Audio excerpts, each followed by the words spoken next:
आज हम BA part second के पेपर सेकंड के वरुण सूक्त के मंत्रों के अनुवाद के क्रम को जारी रखते हुए ही आगे के मंत्रों का अध्ययन करेंगे।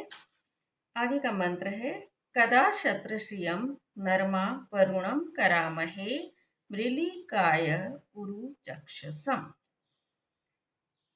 यहाँ ऋषि सुनशेत ने वरुण देव के दर्शन की अभिलाषा व्यक्त की है और स्तुति करते हुए ऋषि कह रहे हैं कदा कब में शत्रश्रियम शक्तिशाली नरम नेता नेतृत्व शक्ति से संपन्न वरुणम वरुण देवता को आकरामहे बुलाने में समर्थ होगा। यहाँ बहुवचन का प्रयोग है क्रिया में, इसलिए ऋषि और स्तोता या उपासक प्रार्थना कर रहे हैं, विनती कर रहे हैं कि कदा कब शत्रश्रियम शक्ति संपन्न बलवान नरम नेता वरुण देवता को आकरामहे हम बुला सकेंगे। मृलिकाय उरु चक्षसम, मृलिकाय अपने कल्याण के लिए, अपने सुख के लिए, उरु चक्षसम सबको देखने वाले, विश्व के दृष्टा। अब अनुवाद इस तरह से हम कर सकते हैं इसका, ऋषि और उपासक वरुण देवता से प्रार्थना करते हुए कहते हैं कदा कब शत्रश्रियम शक्ति युक्त बलवान बलशाली नरमा नरम नेता अर्थात नेतृत्व शक्ति से युक्त वरुण देवता को आकरामहे बुला पाएंगे, अपने अनुकूल बनाने में समर्थ हो सकेंगे। मृलिकाय उरु चक्षसम, मृलिकाय अपने कल्याण के लिए, उरु चक्षसम सबको देखने वाले, संपूर्ण विश्व को देखने वाले, त्रिकालदर्शी वरुण को हम कब यज्ञ स्थली पर बुला सकेंगे, बुला पाएंगे। यहाँ इस मंत्र में ऋषि और अन्य स्तोता गण की यह अभिलाषा प्रकट हो रही है कि हम यज्ञ स्थली में, अपने ग्रह में वरुण देव का साक्षात दर्शन करें, उनकी साक्षात कृपा को हम प्राप्त करें। उनकी कृपा को प्राप्त करने पर ही हमारी सारी अभिलाषाएं पूर्ण हो सकती है और हमें सुख समृद्धि प्राप्त हो सकती है। तो सुख समृद्धि की प्राप्ति के लिए, सुखी जीवन के लिए यहाँ वरुण देवता की कृपा की अभिलाषा की गई है, कामना की गई है। साथ ही उरु चक्षसम उन्हें बताया है, वो विशाल नेत्रों वाले हैं, सबको देखने वाले, संपूर्ण संसार का, संपूर्ण सृष्टि का अवलोकन करने वाले हैं। नरम उन्हें कहा गया है, नरम का अर्थ है नेता, संपूर्ण ब्रह्मांड और सृष्टि के शासक के रूप में वरुण देवता प्रतिष्ठित है। संपूर्ण ब्रह्मांड का हर एक प्राणी या प्रकृति सभी अपना अपना कार्य उन्हीं के शासन में रहकर, उन्हीं के आदेशानुसार, उन्हीं के नियमों का पालन करते हुए करते हैं, इसलिए वो सृष्टि के नेता कहे गए हैं।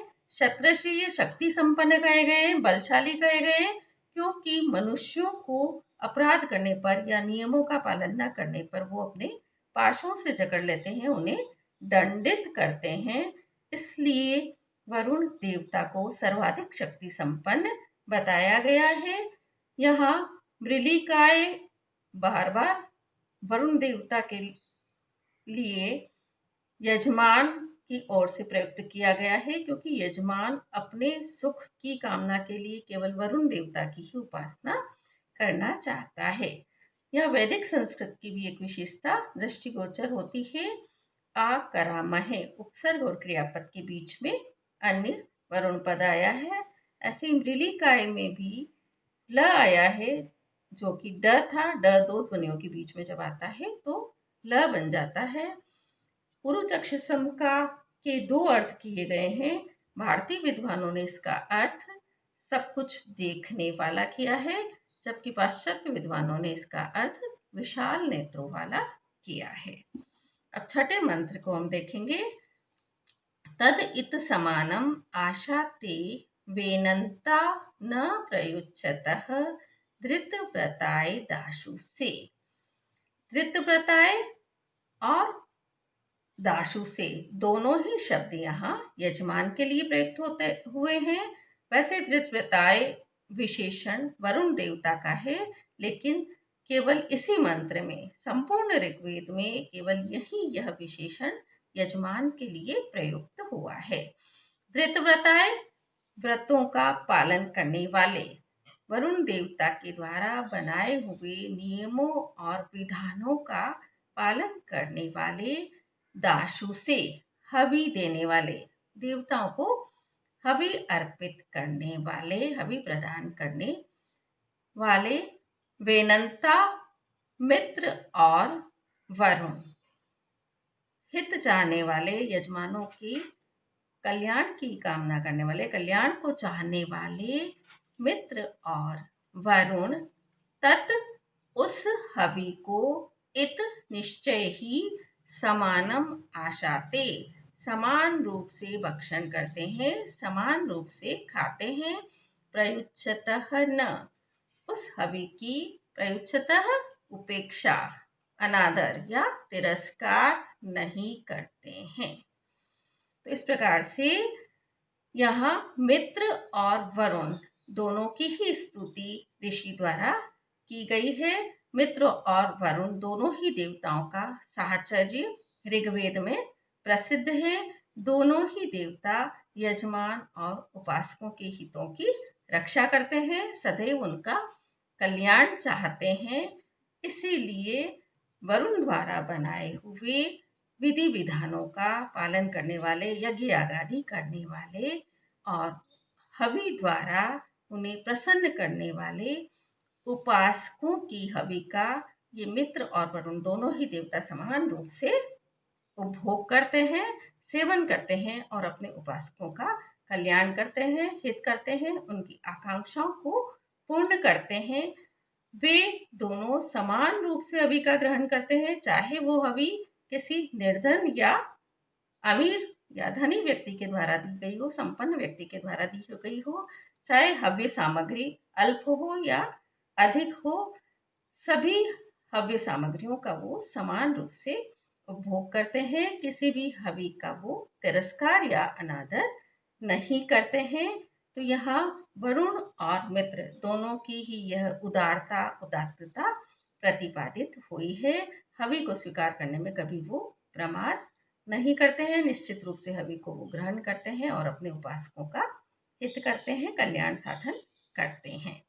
यहाँ वैनंता वैदिक प्रयोग है, वैन और क्षत्रिय प्रत्यय से बना है, जबकि लौकिक संस्कृत में वैनंतो बनता है। वैनंता, प्रयुज्यतः और आशाते, ये सभी द्विवचनांत रूप है, इसीलिए यहाँ मित्र और वरुण दोनों की स्तुति इस मंत्र में हुई है। अब मैं अगला मंत्र बता रही हूँ। वेदा यो वीणाम पदम अंतरिक्षेण पतिताम वेद नावः समुद्रियः। यहाँ वरुण देवता की सर्वज्ञता प्रतिपादित हुई है।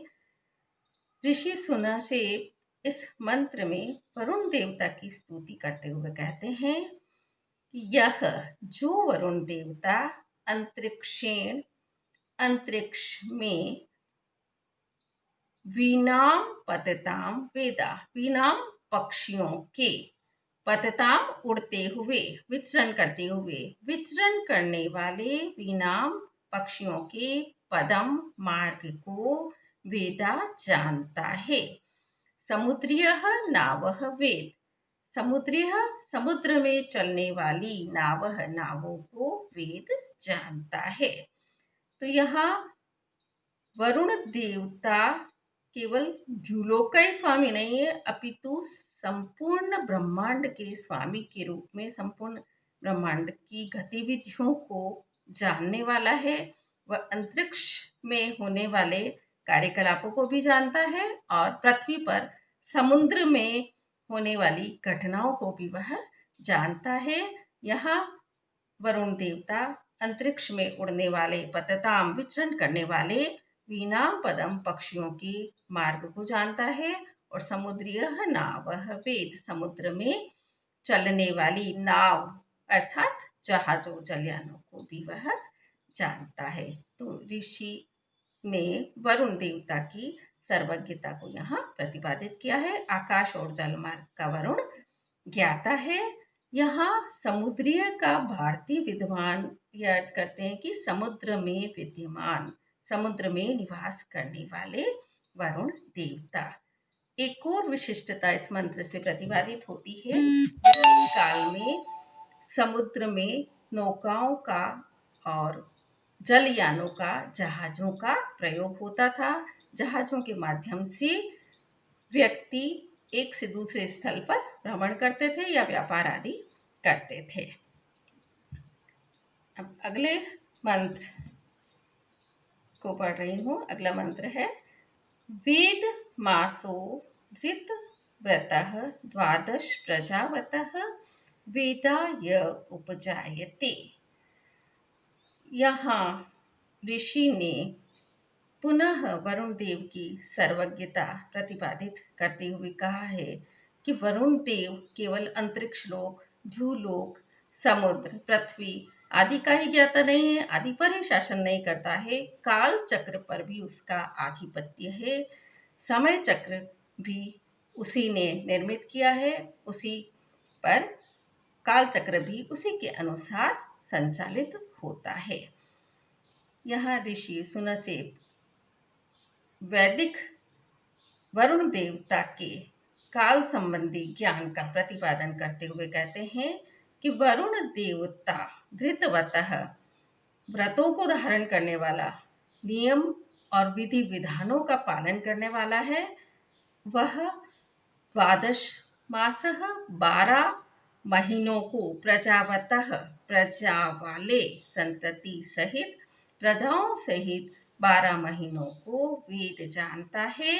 यह उपजायते, और जो 13वां मास उत्पन्न होता है वेदा उसे भी जानता है। यहाँ वरुण देव को काल चक्र का ज्ञाता बताया गया है। वरुण देवता अंतरिक्ष लोक, भूलोक, द्युलोक की ही गतिविधियों को नहीं जानते हैं, मास चक्र का भी उन्हें पूर्ण रूप से ज्ञान है। वो 12 महीनों को भी जानते हैं, 12 महीनों में उत्पन्न होने वाली प्रजाओं को भी जानते हैं, और 3 या 4 वर्ष में जो एक अधिक मास आता है उस अधिक मास के भी वे ज्ञाता है। यहाँ प्रजावता का अर्थ विभिन्न विद्वानों ने भिन्न भिन्न प्रकार से किया है। भारतीय विद्वान प्रजावता का अर्थ करते हैं उन महीनों में उत्पन्न होने वाली प्रजाएं, जबकि पाश्चात्य विद्वान प्रजावता का अर्थ करते हैं पक्ष, तिथि और दिन। यहाँ वैदिक कालीन ज्योतिष शास्त्र के ज्ञान का भी हमें बोध होता है। इस प्रकार इस मंत्र में वरुण देवता को ज्योतिष शास्त्र का भी ज्ञाता बताया गया है और सर्वज्ञता के रूप में उनकी प्रसिद्धि सर्वत्र फैल रही है, इसका हमें बोध होता है। आज हम यहीं तक इस व्याख्यान को रखेंगे। धन्यवाद।